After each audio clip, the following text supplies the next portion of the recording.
What's up, Gould Miners? Welcome to another episode. This week's guest is the real deal. My good friend, Sujay Mehta. He went from cancer researcher as an undergrad, now owns and manages over 10 hotels worth 9 figures. And he's got a wealth of information he's going to be sharing with all of you, including how to get started in real estate investing, specifically hotel investing. If you have no money to your name, or if you are a working professional and you've got some capital, but really not a lot of time. And later on in the podcast, we get a little bit more tactical. Soon starts talking about hotel operations and things that he is currently doing to optimize operations across his portfolio of hotels. So a little bit of something here for everyone, whether you're just getting started or you have been in hotels for a long time, or somewhere in between. There's a little bit of something here for everyone. So guaranteed you will find value in this episode. And if you are not yet subscribed to this podcast or to this YouTube channel, what are you waiting for? Click the subscribe button. You will not want to miss future episodes. Lots of golden nuggets and treasure coming your way. But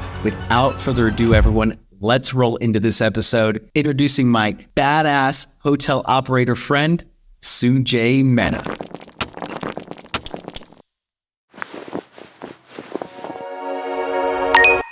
All right. Sujay. What's up, man? Welcome to the Gould Mine. Let's do it. Oh, Gould Mine. I like that. Yeah. Man, dang. That's pretty good. ChatGPT recommended it. It was insane. I can't take credit. Changing the game. It's funny. I saw someone yesterday asking, they're like first time hotel people, and they're like, what do we need to do at check-in? And they asked on one of these forums, and I saw someone post, and they're like, just go to ChatGPT and type in, what do we need for check-in? And the whole list popped up. So crazy, changing the game, man. Dude, it's a beautiful thing. It's a beautiful thing. I saw one of my friends is a school teacher. Okay. And was complaining on Facebook, saying that all my I can't tell you how many GPT infractions I've had this week. And I'm like, dude, this is the future. We should be encouraged. Why are we resisting the change, right? It's like, if I'm in education, it's like, I'm going to be like, hey, whoever writes the best ChatGPT article wins. Whoever feeds it the best information to spit out the best article is the winner, because that's what society's going to reward. You know what I mean? So anyways. No, for sure, man. Moving on. Students. I feel like it's like the calculator, right? We're always going to have a calculator. Why do we need to know? Right? So 1,000%. That's kind of what I'm equating it to. Just like, hey, it's the future. It's technology. But anyways, so someone just clicked on this podcast, Sujay. They saw the title. They said, that sounds interesting. Tell me why they should stay. Why should they listen to what we're going to talk about, and what do they stand to gain if they give us their time? Yeah, first of all, no one's talking about it. That's why, and I guarantee you that's why they clicked on it, because nobody is talking about hotels as a real estate asset class. There's very few people, I should say, in the space, that are talking about it, that make you realize that you can invest in hotels, and hotels are a valuable real estate asset. Everyone's talking about multifamily, obviously residential investing, residential home investing has always been a thing. Airbnb's gotten a lot of steam over the past few years, but hotels is a great short-term rental avenue that's been severely overlooked in the past. And so, if you want to know about something that you've been missing, again, it's a piece of gold that no one's seen. So, piece of gold. And yeah. Sorry, that's it. I promise. I had to. No, love it, man. Well, you said something just now that reminded me of something I heard you say on one of the podcasts I was listening to, where you mentioned short-term rentals. And that's a huge thing right now, especially in the investing space. A lot of people are talking about it. And you said something interesting, and I was like, wow, it kind of clicked for me in that minute, where you said having a hotel is like having 100 short-term rentals all under one roof. Yeah. Yep. Yeah, absolutely. And it's crazy, right? Because, what's happened over the last 10 years, I want to say, is there's so many people that enter the short-term rental space, the Airbnb space. I mean, people are turning their single-family homes into Airbnbs. But what's going to happen is those investors who have gotten into that space, 5, 7, 3, 4 years ago, have now amassed a portfolio.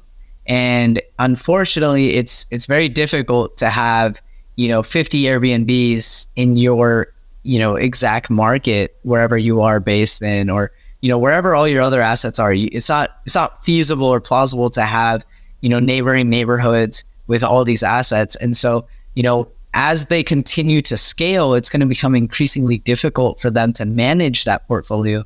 And so either they're going to have to hire a management company, or they're going to have to, maybe liquidate some of those and move into something that is a hotel, or, either a franchise hotel or boutique hotel, but just more units under one roof. And similarly to what, a residential single family owner would do going into multifamily, it's a very similar transition going from short-term rental to the hotel space. So, I definitely think that in the next 5 to 10 years, we're going to see a lot of people that have that background, the Airbnb background, going into the hotel space. Did you have an Airbnb background before you got into hotels? No, when I started hotels, Airbnb was just kind of becoming a thing. Yeah. I remember one of our early capital partners, they had this huge reservation, investing into the hotel, because they're like, Airbnb is completely gonna just eliminate the need for hotels and wipe it out. What's gonna happen? And they were just very hesitant. They still ended up investing and ended up being a great asset, but it was one of those things that was just coming into the space. I had family that was invested in hotels, and so that's kind of how I got into the hotel space. They also did development. They did residential development, that kind of stuff. And so, just naturally, I got into hotel development as one of the first things that I did. And then, slowly from there, as interest rates dropped and that kind of stuff, I got into acquisitions and just grew the portfolio like that. So I never had Airbnb in my background. But with that being said, if there's a great opportunity, we'll always look at it. At the end of the day, we're entrepreneurs, so always got to look for the. Yeah, no, 100%. And the reason I was asking is because there's a girl in one of my masterminds. Her name's Dia, and she had an extensive Airbnb portfolio before she transitioned into hotels. Yeah, and she had always talked about how easy it was to transition from short term to hotels, because it's literally just taking the same principles that you've learned and then, scaling them. Right. Yeah, absolutely. And what is she going to do? Is she going to exit that portfolio, or is she going to try to keep that and continue to scale?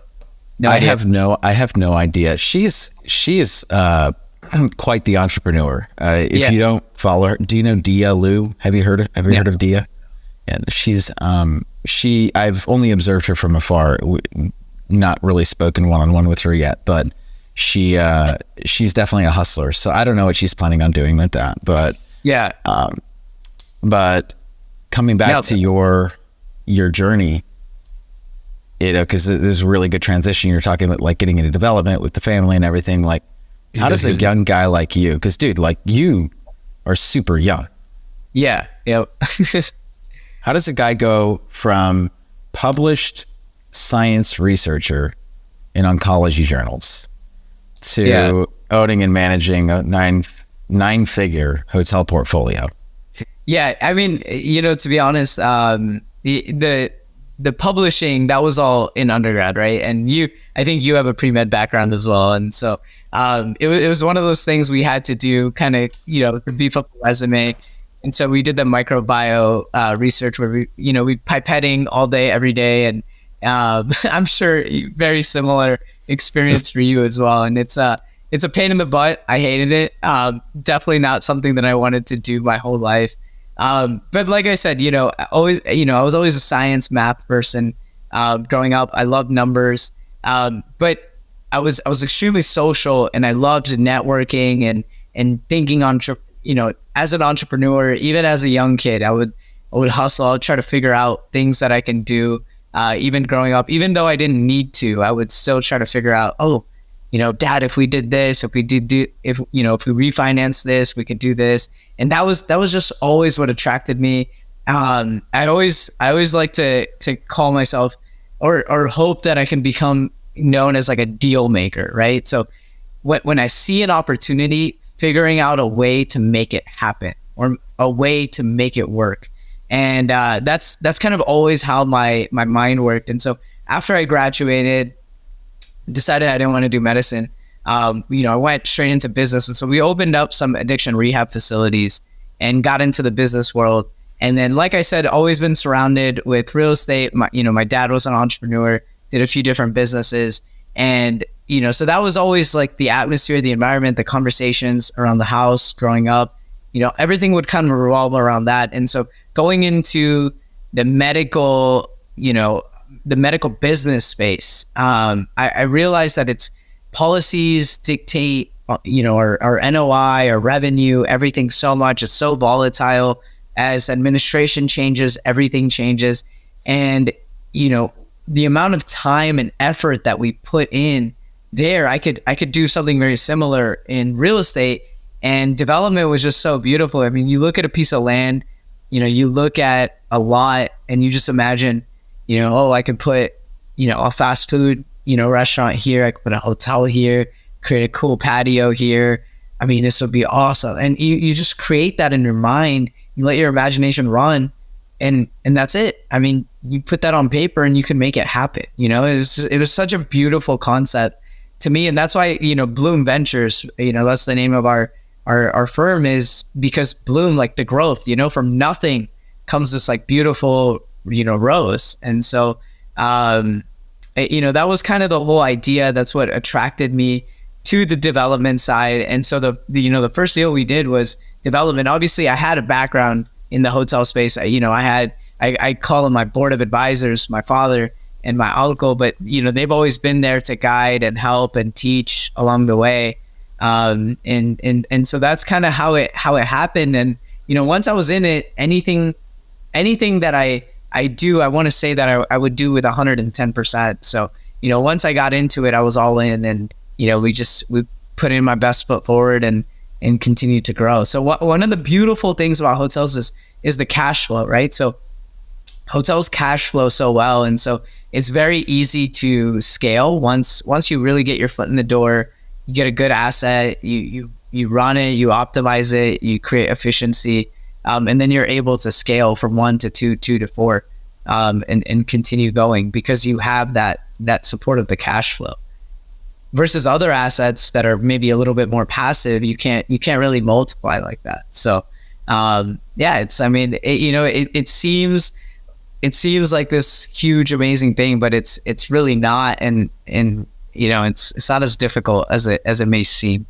So, I don't know if you're giving yourself enough credit, because a lot of people work hard, Sujay. Yeah. So like a lot of people do the input, but there's not that many that have a 9-figure hotel portfolio. So what would you say have been the key decisions and the actions that the consistent actions that you take that have helped build that? Because it's 2 parts, right? It's a few key decisions and then consistent actions on top of that. So what would you attribute that to? Yeah, I mean, the biggest thing is for us, it's been trusting our numbers. Right. And that's something that I always live and die by. I mean, if something doesn't pencil, it doesn't matter how sick it seems or how awesome it would be, to be in this market or to own this asset. But you have to trust your numbers, and that's beginning to end. And so, whenever we're doing a deal, I mean, we'll look at the numbers, we'll underwrite crazy. And we'll make sure that it makes sense. And once we know it makes sense, it's game over. Like we're gonna get that deal one way or another, right? Even if someone else outbids us, I mean, and it's at the end of the day, the other thing that I always lean on is psychology, right? At the end of the day, buyers, sellers, owners, employees, everyone is a human, You treat people like that. You treat people with those kinds of qualities. You treat people like you would want to be treated, and somehow it will create a charm about you, and it will attract people to you. It will attract deals to you. It will attract, people that, even though I'm making a little bit more money selling it to this guy, I want to sell to him because he's a good person. He'll get it done. We trust him. Whatever it may be, they're not gonna. Maybe it's not just like giving away 50,000 and going with us, even though we have a lower offer, but maybe it's the faith that a pain in the butt for small fees at the end of the day on the closing table on the last day, that kind of stuff, right? And so it's those kinds of conversations and that kind of energy that I feel like has always brought prosperity to us. And I always, it's funny. I was actually talking to someone the other day, and they're like, they were talking to me about, man, stuff's crazy. I don't know what's going to happen, this, that, whatever. And I always think back, and I love to introspect. So one of the things for me is I take a step back and I think, when has it not worked out for us? Like maybe there were hardships, maybe there were struggles, but at the end of the day, it's always kind of figured itself out. And so, why think that now will be different? And I'm a believer that if you work hard, you work honestly, you work smart, it will come, it will happen. Everything will work out. I mean, there's been deals, this might be a good segue, but there's been deals that have been, in the middle of it, I felt like, oh my gosh, this is not going to end well. This is all going to fall apart. This is the beginning of the end. It's not looking good. And it turns out like that deal ended up being like one of the best deals, and it's about being honest, being transparent, working hard, creating more friends than enemies through business. All of those kinds of things, you keep going and it will work out. I'm a true believer of that. So, those are a couple of things that I've always kind of stuck to, going in this journey. You talk a lot about your experience in traveling you took a couple of years, you went back to India for a few years, yeah? Yeah, yep. And I know that was like a really critical time, like juncture in your life. Yeah. Talk to me about how that played into the mindset that you currently have, because, you said, when has it not worked out? That is a really positive mindset, and it's really hard for most human beings to get there, right, on a consistent basis. So talk to me about that trip and how that has helped fuel your mindset currently. Yeah. I won't talk about it in too much detail because, to be honest, it was one of those like spiritual things for me. So, I don't want to mix the two sides of my life too much, where, like my career versus my spiritual. But I will say I was inspired to go there by someone who's been a part of like my family's life our whole life, and I want to say he's kind of like a spiritual figure that's guided us, and it's transcended into all aspects of my life. But really, those 2 years was a good step away from everyday life. I mean, it's crazy, right? Here we're so controlled by social media. We're so influenced, right? Every action we do, the way we think, the way we move.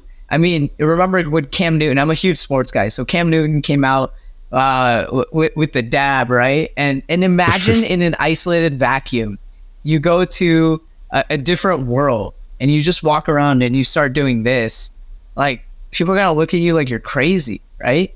But no, it was the cool thing to do. I mean, it was so cool, right? Everybody's doing it. All these kids are doing it. I mean, we're seeing it all over social media, whatever, right? And so we're so influenced by these influencers or people on social media that tell us what is cool or what is normal, or like we all have these fades now, right? And I remember like Macklemore had this fade back in the day, and I was like, yo, this guy's crazy. Like, look at that hairdo, and then 4 or 5 years later, everyone's got a fade. Like, if you don't have a fade, you didn't get a haircut, right? So that was a great, step away from from that, and it made me really think about who I am, who I wanted to be, what was important in my life, what was quote unquote cool to me, who did I want to be? And again, all of this, I attribute to kind of like, the spiritual giant in my life. But yeah, so that's what those 2 years really did for me, is it allowed me to understand who I am, allowed me to, create this, like a more of like a different type of outlook on life. And I'm definitely applying it to every aspect of my life, including my career. So I think it was a beautiful thing, those 2 years. So I love it, man. I love it. And you came back, you were in a different space, obviously. And that's when you decided to get into hotels. Yeah, correct? That's when I decided that I didn't want to pursue the medicine route. And I wanted to make a shift and go more into business, entrepreneurial route. I didn't know what that would look like. I didn't know what it would be, but made that pivot. And I think the other thing in that moment that was huge for me is, I talked to my dad, and I felt like I was smart, in a sense where I could find a job or figure something out. And I remember at that time, my father, he had told me that you're not going to get a job because you decided that you want to be an entrepreneur. And if you get a job, you'll get comfortable. And if you're comfortable, then you won't bust your butt. So I remember like a couple of my best friends from college, they'd be going on trips. They'd be, whatever, doing X, Y, and Z. And, they call me like, hey, we're going to Vegas this weekend. You want to come? And I couldn't, because I didn't have my life together. I wasn't making anything, I couldn't do it. I was living at home. I was dependent at whatever, 24, however old I was at that age. And I had to figure it out. And that pressure every single day brings out the best in you. It's like the fourth quarter Dame, right? So when it's fourth quarter, you got to figure it out, and backs against the wall. So that kind of stuff, I think, really catapulted my journey and pushed me a lot. And again, grateful to the people in my life that pushed me to make those decisions and maybe not get a 9-to-5 job and be comfortable, be content, and never, because it's difficult, right? I mean, you're getting in the hotel space. It's difficult to be able to do this, after 5 p.m. or after 6 p.m. when you have your other household duties to take care of, and people aren't going to pick up your phone. How are you gonna talk to brokers at 8 p.m.? It's just not practical, not feasible. So, I think that really pushed me a lot as well. There's so many opportunity vehicles out there, though, and so of all the different things that you could have done, what drew you to hotels? Yeah. Again, one of them was, just having that family tie to hotels. So that definitely pushed me. But then even after I did that, I could have done multifamily. I could have done, we looked at, like retail strip centers, that kind of stuff. We looked at all those things, but again, those were passive. I really felt like they were passive investments at the time. And the thing about hotels is, the beautiful thing about hotels is there's so many expense lines, right? You look at a P&L and you'll see 50 expense lines. Well, when you see 50 expense lines, a lot of people are like, oh man, this is a huge risk. There's so many expenses, so many variables.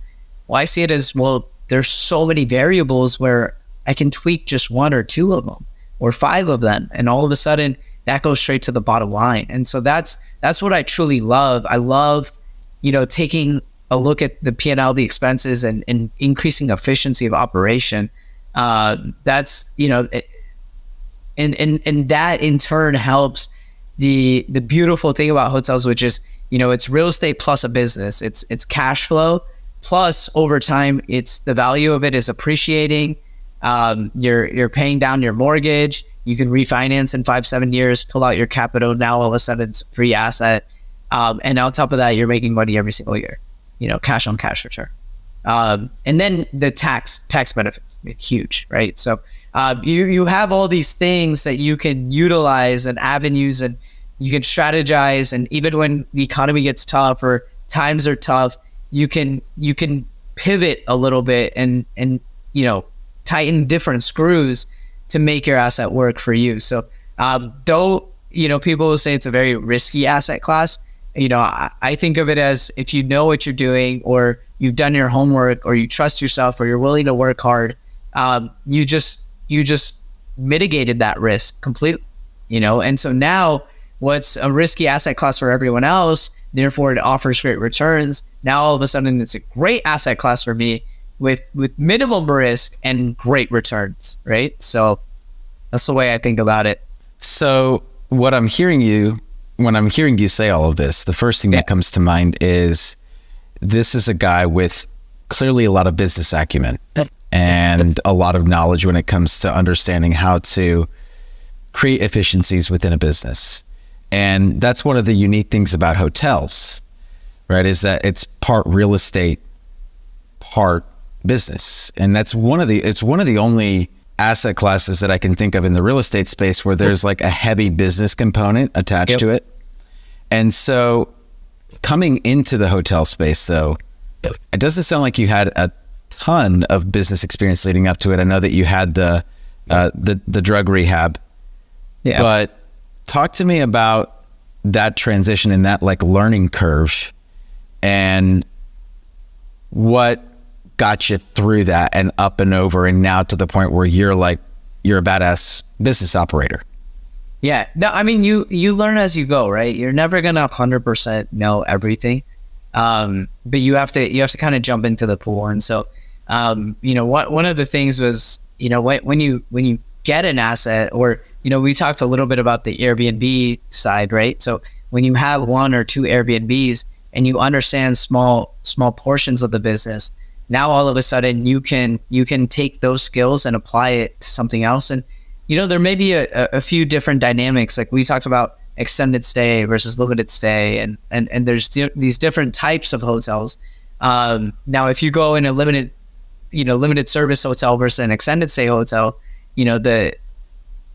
the amount of employees in each department may change, the strategy may change. And so when I bought my first extended stay hotel, I didn't know what it was to manage an extended stay hotel. But again, a lot of those things, it just kind of transition over, and you kind of learn as you go. As you operate it for 60 days, 90 days, you keep the operation that's in place. You've underwrote for that already. And then as you begin to learn and you're around it, and you think analytically, you can kind of see, okay, I can tweak this, or I see a lot of overage on labor in this, this area, or, we're offering these things for breakfast, but I can offer these things which taste better and it's more cost effective for us, so you can make those sort of changes as you go.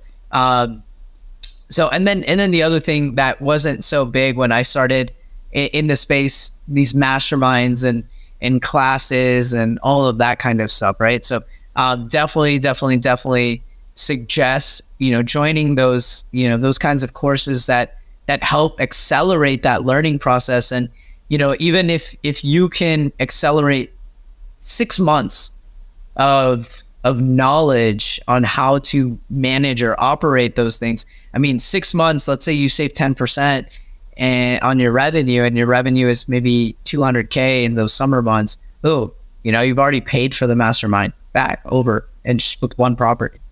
So it will truly accelerate those things, which I didn't have those masterminds, but again, I had family that was in the space that I could learn from. I called them my board of advisors, or life advisors essentially, but I could always lean on them, and we bounce ideas off of each other all the time, even though we have two different firms. So yeah, I couldn't agree more with you. Like, access to knowledge, especially if they've been in the weeds for some time. Yeah. Someone who has that track record is critical. Hey, I know that you're probably not going to shamelessly self-promote here, so I'm going to force it out of you. I know that you're running your own mastermind right now, right? Yeah. So you're running your own masterclass. Why don't you tell the people how they can find that? if they're Yeah, I interested? mean, again, I haven't been huge on the social media space, just kind of, entering it. And, we just launched a 6-week course on, how to become a hotel investor. And it's a 6-week course. And I actually, on this one, we partnered with, one of my good friends, Davon. But yeah, so, reach out to me on Instagram, Sujay Mehta, SUJMEHTA. Just DM me on Instagram and, we can get over the details. And yeah, I mean, I'm really excited to get into the space and also, further give back just as people had done to me, and help accelerate that learning curve for people who are trying to get into the space. Because, the more we blow the space up, the better it is for all of us who already own assets as well. So it's, it's a win-win situation. And I'm looking forward to it. So if anyone's interested or just learning, interested in learning more about it, feel free to, follow on Instagram and just DM me, and would love to have a conversation as well. So I appreciate that. Man. I appreciate that. Of course. The bump set. Had to bump it, man. Had to bump it. Hey, so question for you when it comes to, because obviously you're working with a lot of people now who are getting into this space, they're getting their feet wet. What is a piece of advice that you'd have for, so let's look at two different avatars here. Let's look at someone who's who's a working professional. They've been maybe working in their day job for, 5, 10, 15 years, and they're trying to break free from the matrix, but they don't have a lot of time. Yeah. So what advice would you give to someone that is looking to get started in hotel investing that fits that avatar? And then we'll go into the second avatar, but that would be the first one. Yeah. I think that's a great question. So people who are looking as a passive income stream, right? They already have a great job, a stable life, a 9-to-5 or, whatever it may be. But they have a very stable and structured life already. They're not looking to pivot and change careers. But they're looking to grow their passive income stream. I think hotels are a great investment, for those kinds of investors. And what I would say is to find a sponsor that you truly trust. That's the number one thing is, you want to have a sponsor that's going to be transparent, that's going to be honest through thick and thin. At the end of the day, all investments come with a risk. And if you can't find a sponsor that tells you that and explains the risk to you first, it may not be the best investment, but I would say look for an investor or look for a sponsor who's transparent and honest, one. And then two, just because you found that sponsor doesn't mean you automatically blindly go on every deal with them. Look at the deal, look at what they're offering, do a little bit of, market research, even if you're not in the industry. Take a look at, what the plan is, the business plan. If it makes sense to you, it might be a good deal. And then go from there. And again, one of the beautiful things about being an investor in the hotel industry is the cash flow, right? You don't have to necessarily invest your money and wait 5-7 years until value add, renovation, refinance, or sell the property as you would in multifamily or some of these other asset classes.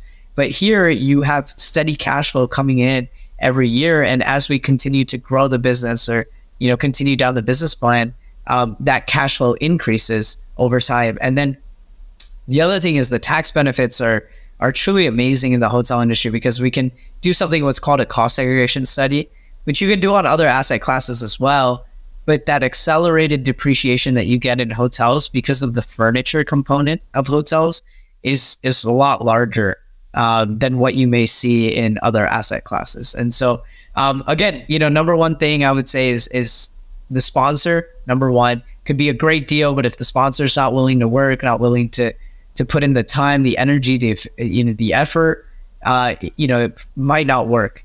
And then number two thing, take a look at the deal. Even if once you've vetted the sponsor, take a look at the deal, make sure the deal makes sense, make sure the numbers make sense, and then see if you can get in. See what the minimum is. And see if you can get into something like that. Try it out.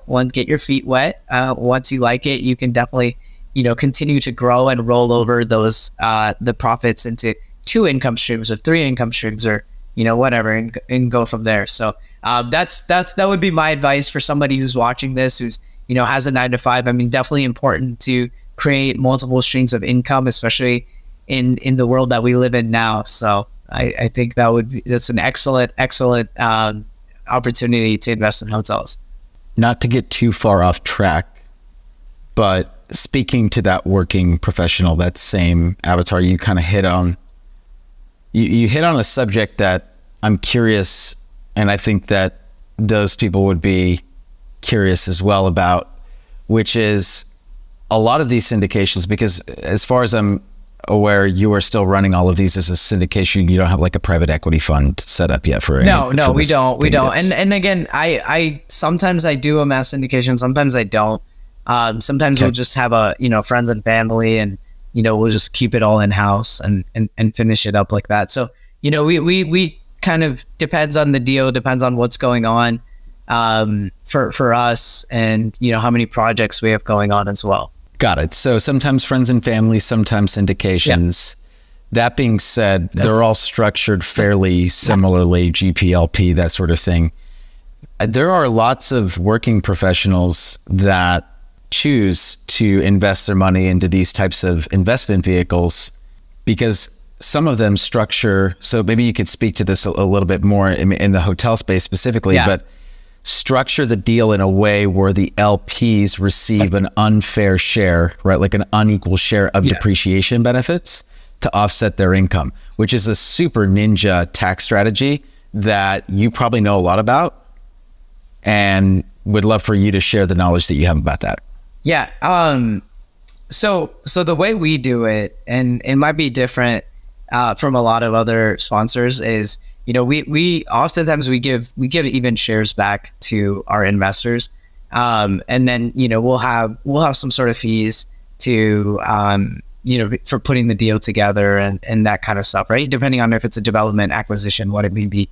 But we definitely pass back those even depreciation to our investors. And so the beautiful thing about that is, if you have a gain from another, and obviously I'm not a CPA, so definitely get with your CPA and fact check all this stuff and see how it fits for you personally. But for us, when we have an asset like this that we've invested in, because we're also investors, so I also invest in other hotel deals, including my own. And when we get that depreciation, we can write off a gain that we have from another passive income stream. So if I've invested somewhere else and I have a gain of, let's say, $10, and I got $10 of depreciation from this asset, I now can write off that gain, and I don't have to pay any taxes on it, right? So that's and again, it's a deferment of taxes. It doesn't mean I never have to pay taxes. When we sell the property, those all that depreciation that we took kind of catches up. But then at that point, there's other tax strategies that we would use, like a 1031 exchange or whatever, to try to further defer that tax. But eventually, one day it could catch up to you. And so we're not evading it or anything like that, but it's a deferral.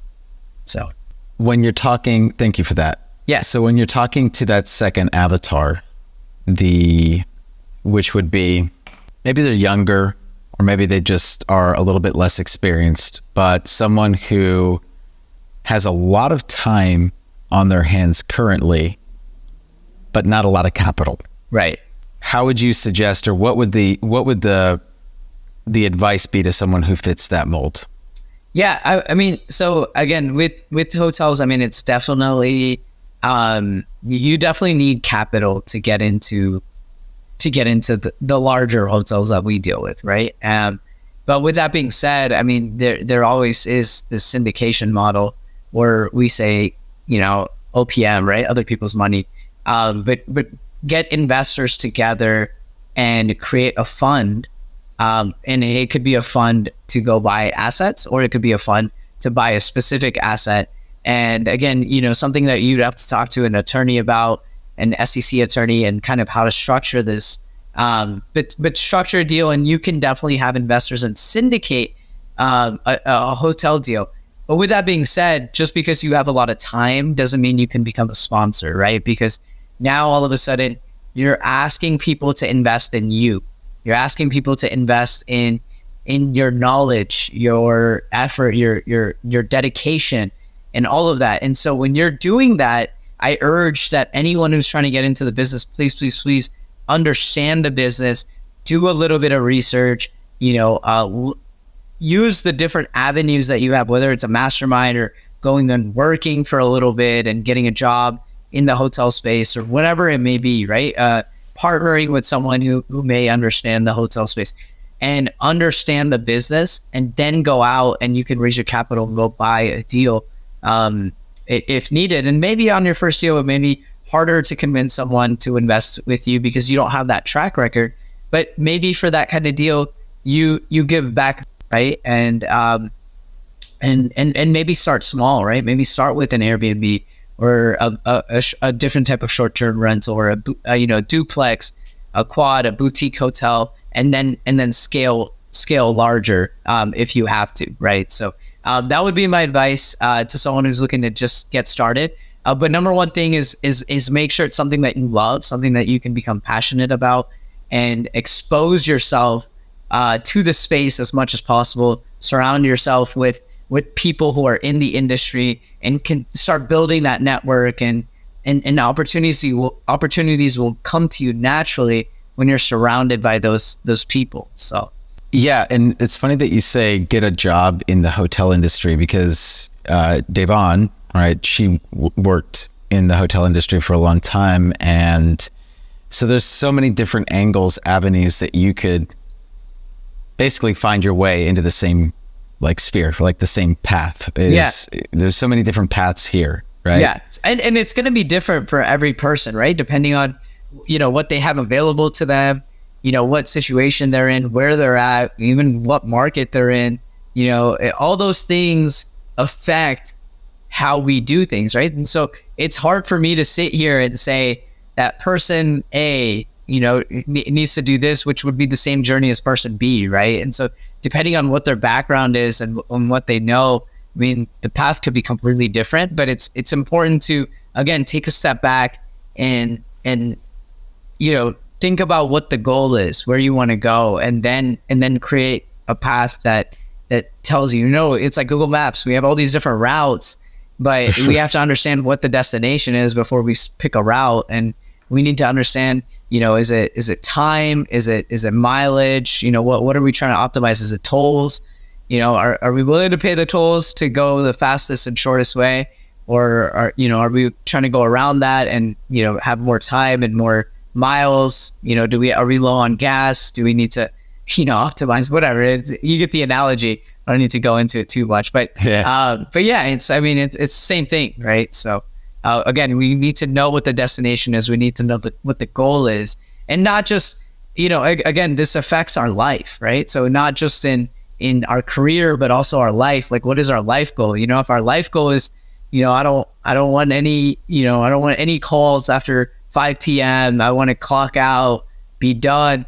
Might not be the business for you, or a 24/7 business. And eventually you can build a team where you don't have to deal with all the fires, and you have people. But as a sponsor who's invested in their deals and committed to doing the most, I know that me getting involved is going to help achieve the best outcome. And so typically I will keep tabs on what's going on, even if I'm not directly making all the calls. So it might not be the business for you, but it might be. So we have to understand what our goal is and go from there. So speaking of kind of getting into it and just going back to how you got started with all of this, very untraditional way. Most people start with an acquisition. You went the development route. Yeah. So what inspired you to do that? Again, part of it was my folly and love of philosophy. I think is again, I talked about and it's funny because our our like mission statement or whatever is it's from a seed of imagination to a real estate reality, right? And so that was the whole thing, is close your eyes and you just envision something and make it a reality, you could do anything that you put your mind to, and that was huge for me. And it was that folly of being in love with a thought like that was like, I'm gonna do development first. Like, who said I can't do it? Who's gonna tell me that I cannot do that, right? And so I was like, I'm gonna do development, and that was a pain. It was a pain in the butt to do a development first. Highly, highly, highly recommend doing an acquisition first, understanding the industry. And once you do that, then it's going to be easier to do a development because you understand the efficiency of doing, certain types of construction, certain types of development. Do we want a bigger pool, smaller pool? Do we want a bigger back of the office area? Do we need, for this brand, do we need a larger manager office? Do we need a sales manager office and a manager office? All of those things matter when you're in development and construction and landscaping. How does landscaping affect your business? Does it not? I don't know. Do people pay more because they see 10 bushes? I don't know. Well, if you've managed a property, an asset, and you understand, how that looks to a guest, or, what is too much or what is too little, then all of a sudden it's easier for you to, push that kind of design. So, again, I highly recommend doing an acquisition first, not a development. And the other thing about development is it does take about 18 months. And so for those 18 months, you're not cash flowing, you're not revenue positive. And so if you have something that is supporting you while you're doing that, then it becomes a lot easier, right? And a lot less stressful. Makes sense. Yeah. And I'd say that's you did it the hard way. Yeah. But, once I did that, nothing really scared me. So yeah, I could imagine. So last couple of questions here for you. Yep. The first one being, you're on this journey right now, and obviously you've already amassed a massive portfolio, but there's still challenges. Yeah. There's still challenges. And so I'm curious, what is the biggest challenge that you're currently facing? Yeah. So when we got on this call, I have a property that, we're trying to find a GM for. And so, once I have my GMs, for me and my operation, the way I've structured it, once I have my GMs in place, we're kind of good. And so, I have this asset that, we're looking for a GM for, had someone that I reached out to, and, they were supposed to come in and manage. And we waited a month. We didn't have any posting because, I knew her and I trusted her to come through, and she said she was good. So that's all I needed. And, she was supposed to start on last Monday, and on Friday I get a text or an email that says, I can't make it. And so, that hurt, but more than that, it put a little bit of pressure on, okay, we need somebody here. This is a large asset. We've had a month of vacancy waiting for this person because she was worth it. But now, bygones be bygones, like that's not happening, right? So we need to move on. And so, staffing is definitely one of the tougher things to deal with in operation, finding good people and keeping them. Again, I think it's getting better than it was a year or 2 years ago. But that's something that, anytime if we did this call again next week, it would probably be a different problem that I would say is my biggest challenge. But that, and then again, I'm still in the development, on the development side, and we're doing a couple renovations. And so working with GCs is always another difficulty, for me. And making sure that they're on their timeline and they're moving according to the plan. So that's another tough part of the business. But again, if you stick to acquisitions and just that operations part, I think that the staff, and if you have a good staff, then you're golden. And you should also appreciate the staff, for that. And so, making sure that you're treating them like they would want to be treated, I think is a key element to having a solid operation at your property. Considering the number of property. How many properties exactly do you own, Suj? We have about 11 under management right now, assets under management, and then 2 more that we're developing. And then, a couple that we have LOIs out on and, we're looking to acquire, but we'll see how those things kind of work out. So with that many, so one would assume, right, as an investor, is like, hey, once I get to a certain point, 5 hotels, 8 hotels, 10 hotels, maybe it gets a little bit easier. Maybe I don't have to be in the weeds. But what I'm hearing you say is that despite having a double-digit portfolio of hotels, you're still very much in the thick of it. Like, you're still involved in these sort of like day-to-day problem-solving mode. Yeah, and again, right? I choose to. That's why, right? Mm-hmm. I mean, you definitely have, when you go from 1 to 2 and 2 to 4, it definitely does become easier in the sense that you have a choice, you have an option, because if one goes down, 5%, 10%, it's okay because you're supported by your portfolio.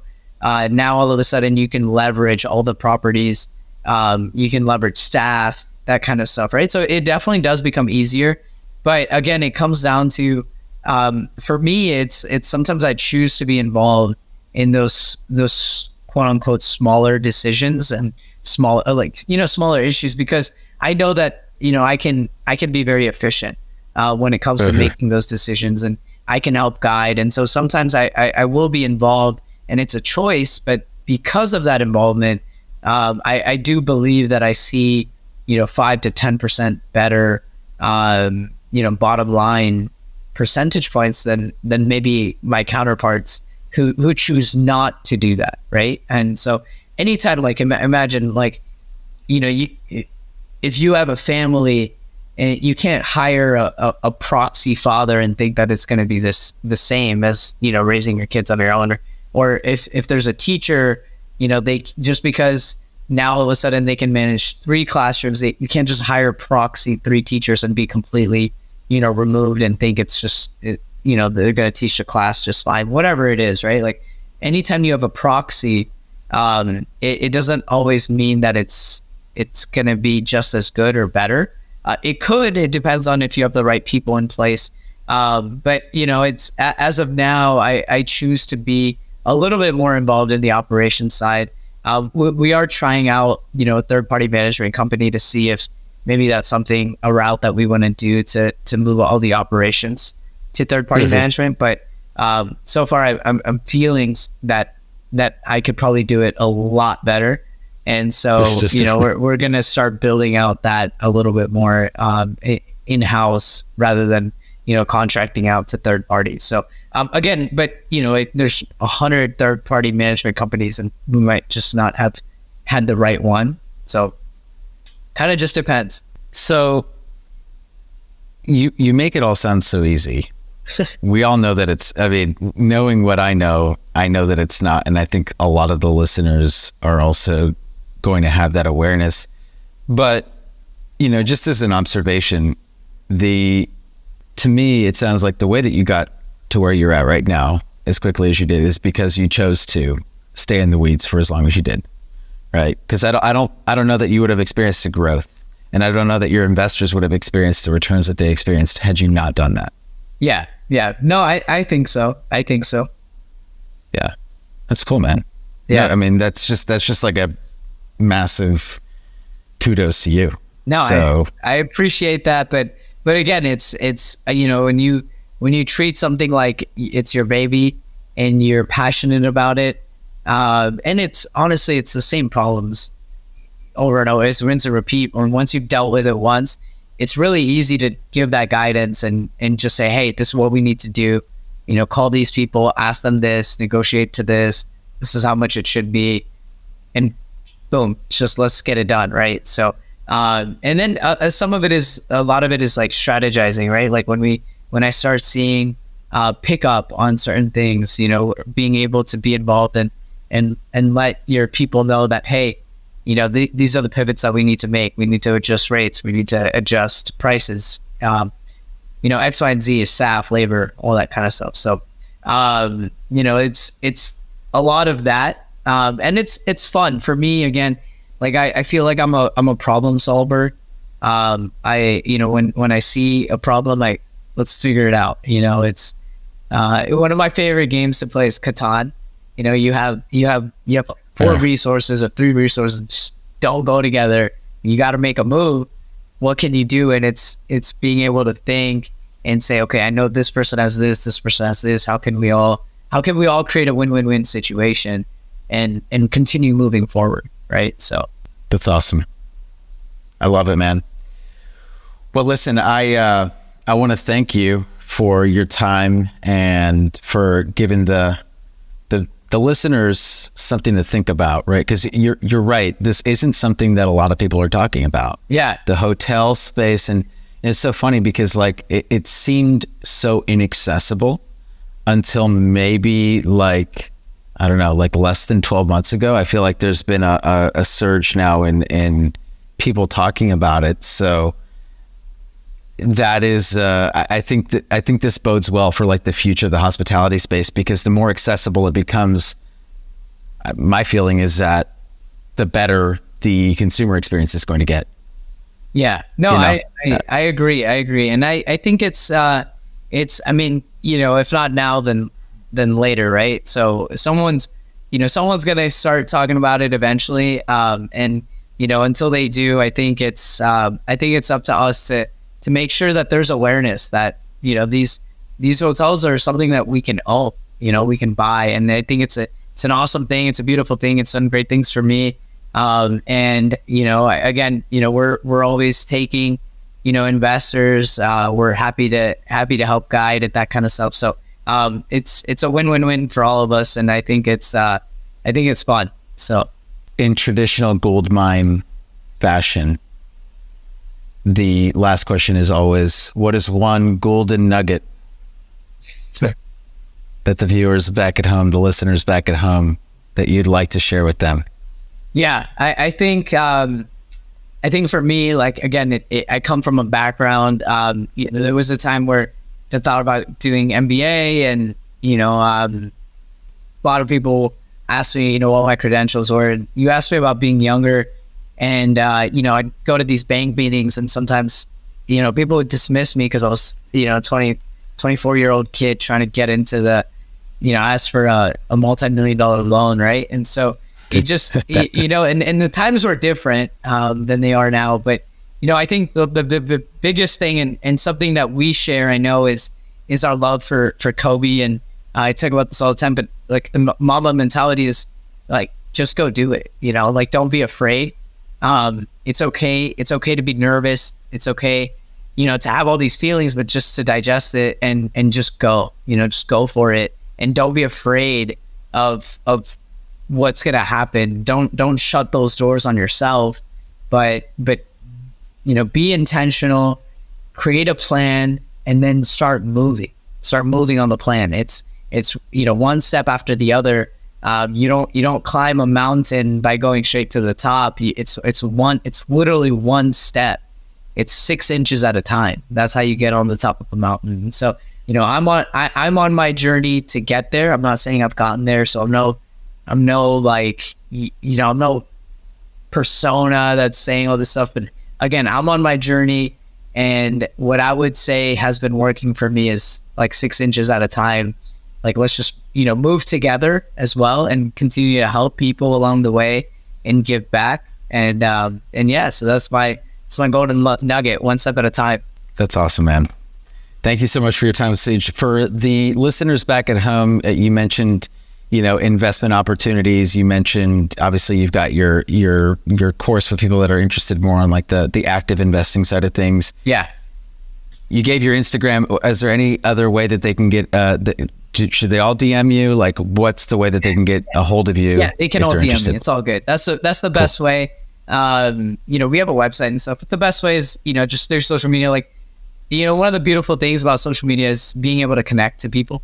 I still want to maintain that human touch. So DM, we'll talk, we'll get to know each other and see what works, and then we'll go from there. So love it. And I can personally attest that Suj is very responsive on Instagram. You get a lot of these like people that, they like never message you back. This dude messaged you back like in a heartbeat, dude. It's crazy. No, I'm not big time yet. So hit me up. I'm excited. Love it, man. Well, Suj, thanks so much for your time, and thanks for hopping on here, man. And learned a lot from you. I love to learn as you go. You know, I think that's an amazing nugget that hopefully a lot of the listeners out there will take to heart. So appreciate you, brother. And thanks for having me on. And it was a pleasure. Thank you. All right, man. Cool.